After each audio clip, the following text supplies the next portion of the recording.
नमस्कार बच्चों, एक बार फिर से आपका कौटिल्य एजुकेशन चैनल में बहुत बहुत स्वागत है। जैसे मैं वही आपका चिर परिचित अध्यापक कृष्ण कुमार एक बार फिर से आपका स्वागत करता हूं। बच्चों, हमने कक्षा में अकबरी लोटे को बहुत शानदार तरीके से पढ़ा था। आपको याद होगा तो अन्नपूर्णानंद वर्मा द्वारा लिखा गया अकबरी लोटा बहुत ही शानदार, एक छोटी सा हास्य व्यंग्य भरपूर अत्यंत एक रोचक कहानी है जिसको हमने पढ़ा। इसमें लेखक देखो, लेखक ने कितना शानदार वर्णन किया था जो हमने पढ़ा था। आपको पता है, एक पंडित झाऊलाल हुआ, झाऊलाल थे, झाऊलाल और उनके मित्र थे एक पंडित बिलवासी मिश्र।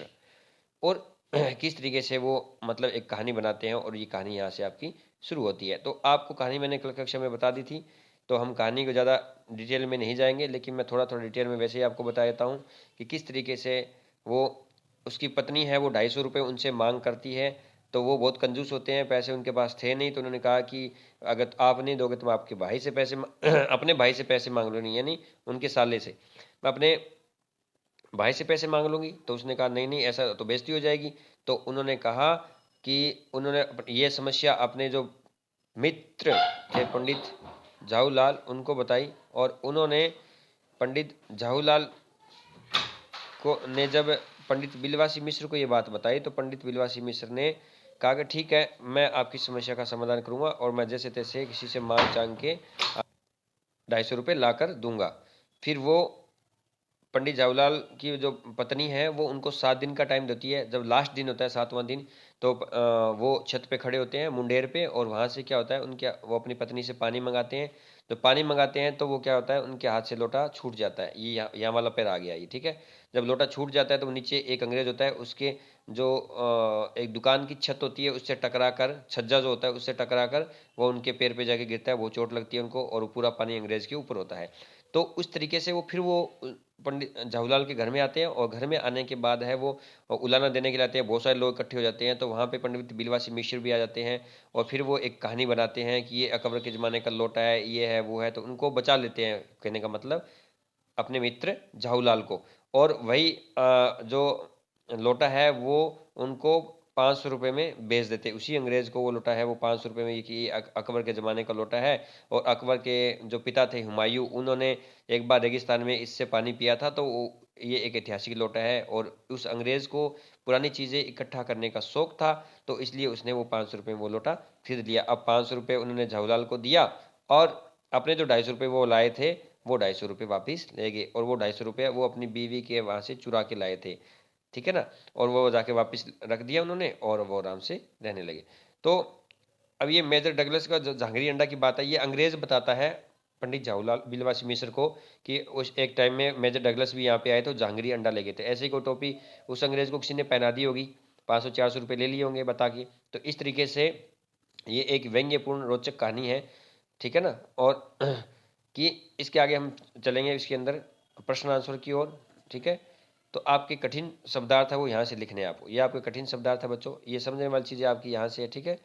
यहाँ से ठठेरी बाजार, बर्तनों का बाजार। मांग पेश मतलब करना या मांगना। आंख मुहावरा देखो, आंख सेकना, आंख ने अत्यंत ध्यान एवं विनोद प्रिय तरीके से देखना, वो होता है।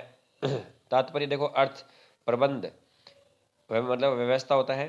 प्रतिष्ठा मतलब होता है मान और मर्यादा, मर्यादा या इज्जत। गाथाएं मतलब कहानियां होती है। विपदा मतलब मुसीबत होती है। खुक मतलब जिसके पास कुछ ना हो, खक खुक होना, खुक मतलब कुछ भी नहीं होना। मुहावरे देखो, चारों खाने चित होना, पराजित होना। दुम दबाकर भाग जाना, डर कर भाग जाना। मुंह दिखाना, सामना करना। हेकड़ी से हाथ धोना, प्रतिष्ठित हो हीन हो जाना, यानी प्रतिष्ठा खो देना, इज्जत खो देना। डामल फांसी देना, उम्र कैद देना, देश निकाला देना। डामल फांसी का मतलब ये होता है, ठीक है ना। आगे उदेड़बुन में देखो, उलझन, उदेड़बुन का मतलब होता है उलझन। गढ़न का मतलब बनावट होता है। गनीमत का मतलब संतोष होता है। चूं करना मतलब जरा सा विरोध करना। मुंडेर में मतलब गिरने से बचने के लिए छत के किनारे को बनाया गया, जो मैं बता रहा था आपको वाला भाग। उल का मतलब टूटा हुआ तारा। खुराफाती मतलब शरारती। इजाद मतलब होता है खोज करना। इसके बाद में आता है बदन। बदन मतलब होता है शरीर। नक्शिक मतलब नाखून से सिर तक, चोटी तक जो होता है, नाखून से चोटी तक, नीचे से ऊपर तक का भाग मतलब नक्शी कहलाता है। साहिबान का मतलब कमरे के आगे बनाई गई छाजन जो होती है, जो जो थोड़ा दुकान के आगे थोड़ा बाहर निकला हुआ छज्जा होता है ना, उसको बोलते हैं साहिबान। सांगोपांग का मतलब होता है सभी अंगों सहित शख्स मतलब होता है व्यक्ति। मुहावरा देखो, हंसी खेल न होना, आसान काम न होना। कोई काम कठिन होता है उसको बोलते हैं हंसी खेल नहीं है, आपके काम की बात नहीं है। काशीवास का संदेश लेकर पहुंचना, मौत लेकर आना। काशीवास के संदेश लेकर पहुंचने का मतलब है मौत लेकर आना, काशीवास का संदेश लेकर आना, पहुंचना। इजाजत मतलब अनुमति, विज्ञ मतलब विशेष जानकारी रखने वाला, और इसका विलोम से होता है अनभिज्ञ, जो जिसको जानकारी नहीं होती है। मुहावरा देखो, मारा मारा फिरना, बिना उद्देश्य के घूमना, ठीक है। संग्रह करना मतलब इकट्ठा करना। मुहावरा देखो, भुरता करना यानी कुचलना, यानी एक बैंगन की तरह भरता बना देना, ये वही भरता है, मतलब कुचलना। जैसे हम बैंगन को उबाल के कुचल देते हैं, उसका भरता बना देते हैं, उसी तरीके से भुरता करना मतलब कुचलना। ताव आना मतलब जोश आना, जोश से भर जाना। आशाओं की लाश उठना मतलब अत्यंत निराश हो जाना। जतन करना मतलब प्रयास करना। पार साल मतलब पिछली साल। पार साल का मतलब क्या होता है? पुष्ट मतलब होता है पीढ़ी। मुहावरा देखो, प्रसन्नता की कुंजी गिरना, खुशी दिखाई पड़ना। कान पकना, परेशान हो जाना। कान पकना मतलब होता है परेशान हो जाना। प्रसन्नता की कुंजी बहुत इंपॉर्टेंट मुहावरा है, खुशी दिखाई पड़ना, ठीक है ना। तो ये आपके थे शब्दार्थ बच्चों। अब करना आपको प्रश्नांसर, ठीक है। ये छोटे छोटे प्रश्न, यहाँ से आपको कुछ नहीं करना है, जहाँ से मैं आपको बताऊंगा वहीं से आपको प्रश्नांसर करने हैं। ये आपके बीच बीच में से प्रश्न पूछे हुए हैं और कुछ नहीं है। आपको प्रश्न यहाँ से करना है, जो आपके एग्जाम की दृष्टि से वेरी इंपॉर्टेंट है। प्रश्नाभ्यास। लाला ने लोटा ले लिया, बोले कुछ नहीं, अपनी पत्नी को का अदब मानते थे।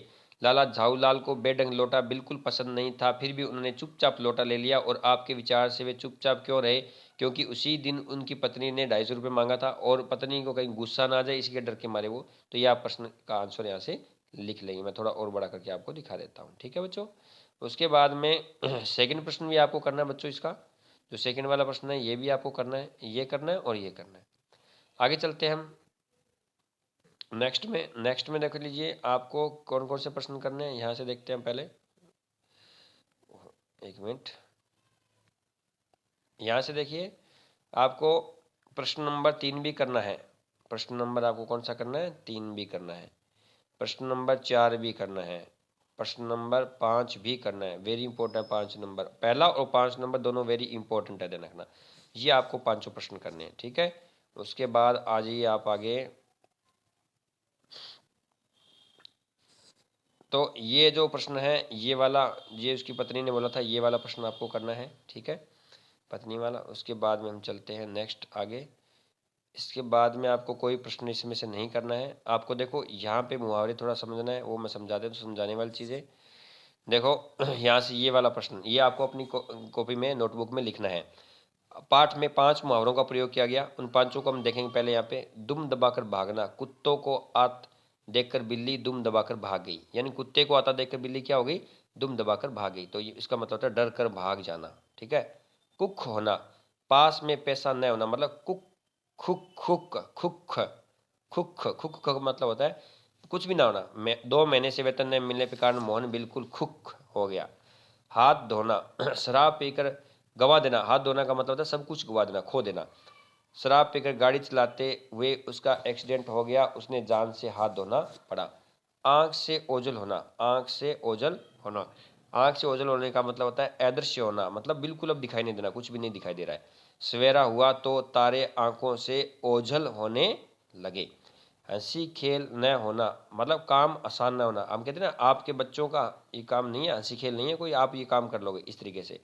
आईआईटी की परीक्षा पास करना हंसी खेल नहीं है। ये आपको यहाँ पे समझने वाली बातें थी, ये मैंने समझा दी है, ठीक है। ये आपको भी 2 नंबर प्रश्न भी आपको अपनी कॉपी में लिखना है बच्चों, ये वेरी इंपॉर्टेंट है। अब हम नेक्स्ट चलते हैं। ये जो प्रश्न है ना, ये वाले जो प्रश्न है, ये आपको पढ़ने, क्योंकि आपके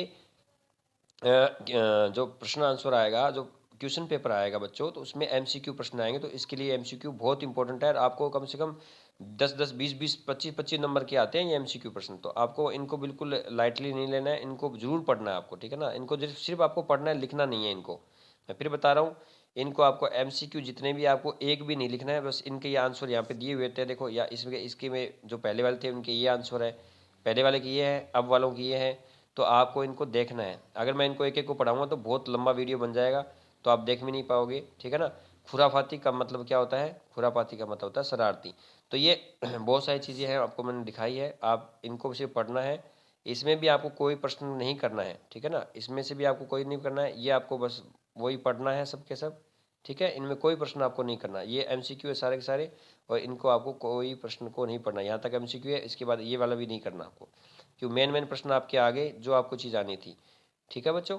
और बस ये आज के लिए इतना ही, ठीक है। नेक्स्ट वीडियो में फिर देखो बच्चों, अकबरी लोटा मैंने अभी करवाया आपको। उसके बाद में जहाँ पहिया है वो आपके सामने है।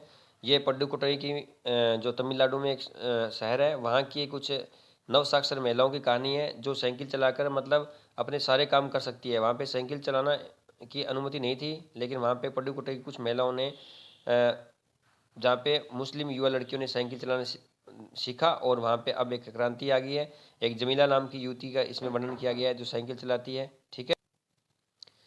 तो ये इस तरीके से कहानी है बच्चों, आप पढ़ लेना इसको। मैंने कक्षा में वैसे पढ़ा दिया है, ये आपके सामने, फिर भी एक बार आप इसको देख लेना कि सन 1952 में अंतर्राष्ट्रीय महिलाओं, तो इस तरीके से ये महिलाएं थी, महिलाओं का आत्मविश्वास था, और उन्होंने साइकिल चलाना सीखा। और फिर वहाँ पे एक डीलर था, उसकी साइकिल की जो है वो बिक्री बहुत ज़्यादा बढ़ गई थी।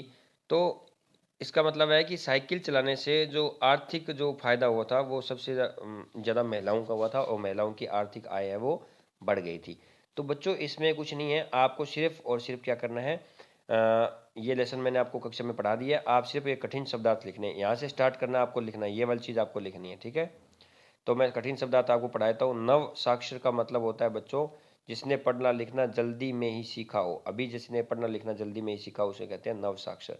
अजीबो गरीब का मतलब होता है आश्चर्यजनक। गतिशीलता का मतलब होता है निरंतर चलने का गुण। अभिव्यक्त का मतलब होता है प्रकट किया हुआ। कौशल का मतलब होता है कला। प्रशिक्षण का शिविर चलाने का मतलब है सिखाने के लिए लगाया गया टेंट। रूढ़िवादी मतलब होता है परंपरागत बातों को मानने वाला, रूढ़िवादी होता है। पृष्ठभूमि का मतलब होता है भूमिका।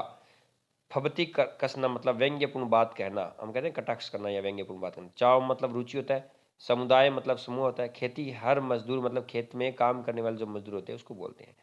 तराशना मतलब काटना होता है। अगुआ मतलब आगे चलने वाला। आत्मविश्वास का मतलब अपनी शक्ति और योग्यता पर विश्वास होना, वो होता है आत्मविश्वास।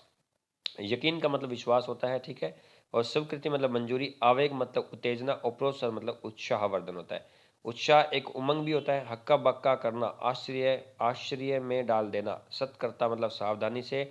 चिलचिलाती मतलब अत्यंत गर्म। नितार्थ मतलब छिपा हुआ। अर्थ आय मतलब आमदनी। गिने चुने मतलब अत्यंत कम। दिक्कत मतलब होता है परेशानी।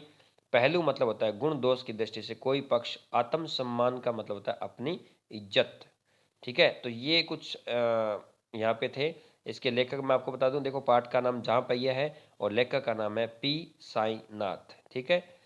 तो ये आपका लेसन था, ये कठिन शब्दार्थ आपको करने हैं। उसके आगे हम चलेंगे, आपको मेन प्रश्न कहाँ से करने हैं, ये आपका बीच बीच में से प्रश्न है वो आपको बताए हुए हैं, ठीक है।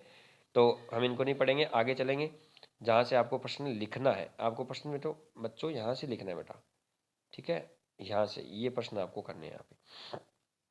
तो पहला प्रश्न है ये करना है आपको, दूसरा प्रश्न भी करना है, तीसरा प्रश्न भी बच्चों आपको ये करना है, ठीक है। और चौथा प्रश्न भी ये दूसरा भी करना है इसका। और बस बस इतना ही करना है आपको, ठीक है ना। ये भी कर लेना, ये भी करना, 3 नंबर भी करना है। तो ये लगातार आपको करने हैं, ठीक है। और उसके बाद में आपको आगे देखता हूँ मैं, कोई और इम्पोर्टेंट है तो आपको वो भी करवा देंगे। इसमें बाकी मेरे हिसाब से ये वाला करना है, एक ये वाला प्रश्न वेरी इंपॉर्टेंट है, ध्यान रखना, ठीक है। और ये अंतर्राष्ट्रीय महिला दिवस वाला आप करोगे ताकि आपको भी पता लग जाए। 8 मार्च 1992 अंतर्राष्ट्रीय महिला दिवस के रूप में मनाया जाता है, तो ये आपको करना है, ठीक है। उसके बाद में हम चलते हैं नेक्स्ट में। उसके बाद में हाँ, मेन ये चीज़ें वेरी इंपॉर्टेंट है। यहाँ पे देखिए, यहाँ पे अगर हम बात करेंगे यहाँ पे, तो ये चीज़ें देखो, ये भी आपको अपनी कॉपी में लिखनी है। ये बहुत सारा काम मैं इसलिए दे रहा हूँ ताकि आप लिखोगे तो आपके सामने से जब अक्षर निकलेंगे तो आपको बहुत सारी चीज़ों का नॉलेज हो जाएगा। देखो ये उपसर्ग और प्रत्यय, इन चीज़ों को और मूल शब्द तीनों को समझना है। उपसर्ग क्या होता है, मैंने कहा अभी देखो साक्षर, ठीक है, मैंने लिखा साक्षर। साक्षर के आगे मैंने नव लगा दिया, तो ये पहला है। अगर इसके कोई शब्द के कोई दूसरा शब्द या अक्षर आगे आके जुड़ जाता है तो वो कहलाता है उपसर्ग। क्या कहलाता है बच्चों, उपसर्ग कहलाएगा, ये उपसर्ग कहलाएगा, देखो, ठीक है ना। जैसे साक्षर के आगे मैंने नव लगाया तो क्या बन गया, उपसर्ग। और साक्षर के मैं पीछे कोई चीज लगाऊंगा तो वो होगा प्रत्यय। यानी उपसर्ग की परिभाषा ये होती है कि हम कोई भी शब्द के आगे अगर शब्द को कोई जोड़ते हैं, उसके बाद जो परिवर्तन होता है तो वह उपसर्ग कहलाता है। और पीछे कोई शब्द, जैसे समाज प्लस, जैसे मैंने लिखा समाज, ठीक है, और समाज और पीछे में इसके लगा दो, ये है पीछे इसका, ये पीछे हो गया तो इसके लगा दिया इक, तो बन जाएगा सामाजिक। क्या बन जाएगा बच्चों? ये बन जाएगा सामाजिक। तो ये पीछे मैंने लगाया, ये शब्द था हमारा, इसके मैंने पीछे इक लगाया तो क्या बन गया? सामाजिक। तो इसका मतलब ये पीछे लगाया तो ये प्रत्यय है। क्या ये प्रत्यय है? ये प्रत्यय कहलाते हैं जो शब्द के इस शब्द के पीछे कोई अक्षर या शब्द लग जाता है और उसमें परिवर्तन कर देता है तो वह कहलाता है, क्या कहलाता है? प्रत्यय कहलाता है। तो ये कुछ प्रत्यय आपके दिया हुआ है, देखो सामाजिक में एक प्रत्यय है, मैंने अभी बताया आपको, समाज प्लस इक होता है। नव साक्षर में देखो नव लगा हुआ है, उपसर्ग है। पिछड़ेपन में देखो पन उपसर्ग सॉरी प्रत्यय लगा हुआ है पिछड़ेपन में, पिछड़े के पीछे लगा तो पिछड़ेपन बन गया। सर्वाधिक में सर्व पहले लगा तो क्या बन गया? उपसर्ग बन गया। तो ये आप देख लोगे इन शब्दों को कि पहले जो ये वाले हैं ये उपसर्ग है, ये शब्द के आगे लगेंगे, इस साइड में लगेंगे। और अगर ये जो वाले हैं ये इसके पीछे लगेंगे यहाँ पे, तो ये लग जाएगा, इनको कहते हैं आप प्रत्यय। तो आपको बहुत साधारण सी चीज़ें सीखनी है, ठीक है ना। और बिल्कुल भी आपको नहीं समझ में आए तो दोबारा इनको देख लेना, समझ में आ जाएगी। और बाकी मोटी मोटी चीज़ें आगे, और बाकी हम उपसर्ग और प्रत्यय जब कक्षा में करेंगे तो आपको और ज़्यादा समझ में आ जाएगा। ये वाले जो प्रश्न मैं फिर कह रहा हूँ, ये वाले जो प्रश्न हैं आपको ध्यान रखना बच्चों, ये वाले जो प्रश्न हैं ये आपको सिर्फ और सिर्फ याद करने हैं, पढ़ने हैं। इनके 4 ऑप्शन के साथ आप इनको पढ़ोगे, ये इनके आंसर दिए हुए हैं बच्चों, क्योंकि आपके एग्जाम में बेटा इनसे बहुत सारे प्रश्न पूछे जाते हैं। 20 प्रश्न MCQ आपके आएंगे। उसके बाद में हम चलते हैं आगे। देखो ये इनमें से आपको कोई प्रश्न नहीं करना है, ठीक है। जहाँ प्रश्न इंपॉर्टेंट होगा मैं अपने आप बता दूंगा आपको कौन सा, लेकिन मैं ये पूरा आपको इसलिए दिखाया ताकि आपको कोई भी चीज़ अच्छी लगे तो आप खुद भी इसमें से कोई चीज़ कर सकते हैं। तो ये आज का हमारा वीडियो था। वीडियो को लाइक एंड सब्सक्राइब करते रहे, और हम आपके लिए इसी तरीके से नई नई वीडियो लेके आते रहेंगे। तब तक के लिए धन्यवाद।